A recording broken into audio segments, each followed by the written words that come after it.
Shalom la famille, shalom peuple de Dieu, que la paix de Papa Jésus soit avec vous, que sa grâce et sa faveur puissent vous localiser en cette journée bénie.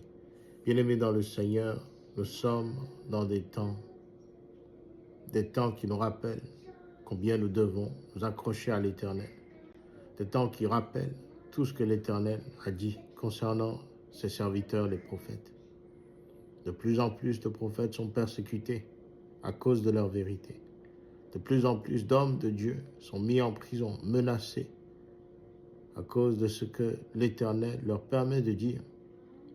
Bien-aimés, la Bible nous dit dans Psaume 105, verset 15, « Ne touchez pas à mes oints, ne faites pas du mal à mes prophètes. » Pharaon va tomber. Pharaon doit tomber. Pharaon est tombé. Que la colère de l'Éternel s'attise. Lorsque nous prions pour quelqu'un et que nous demandons des changements, et que la personne se refuse de changer, et que la personne se conforte dans son malin plaisir à faire du mal autour de lui, alors Dieu intervient. Et la justice de Dieu est bien plus grande que la justice des hommes. J'interpelle toute nation confondue qui muselle ses prophètes. Toute nation, tout homme d'État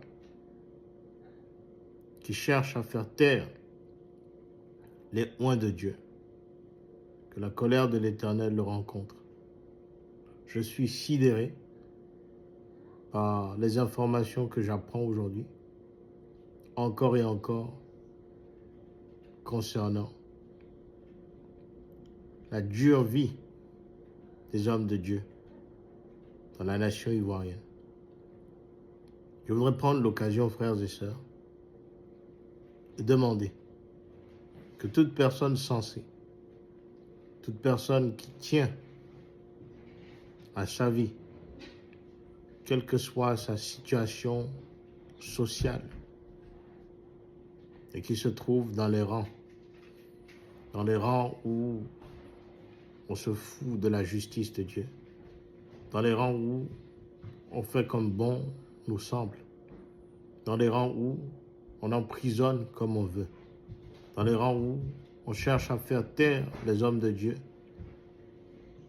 parce que ce qu'ils disent dérange. J'envoie un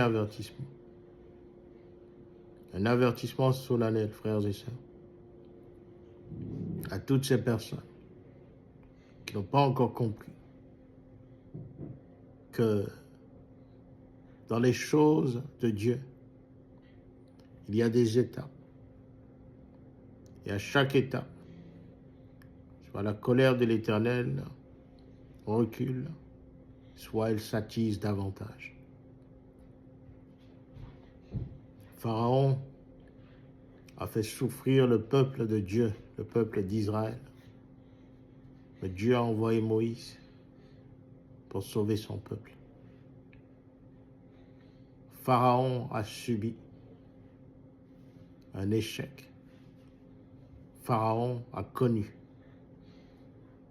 et a vécu ce qu'est de chercher à faire souffrir les enfants de Dieu. Je prie à toute personne concernée de prendre le temps de se ressaisir. Car bien aimé, dans les mois à venir, nous allons assister à des événements incompréhensibles. Dieu va agir. Dieu va agir et se manifester. Pharaon va tomber. Pharaon doit tomber. Pharaon est tombé. Soyez bénis dans le nom puissant et souverain de Papa Jésus.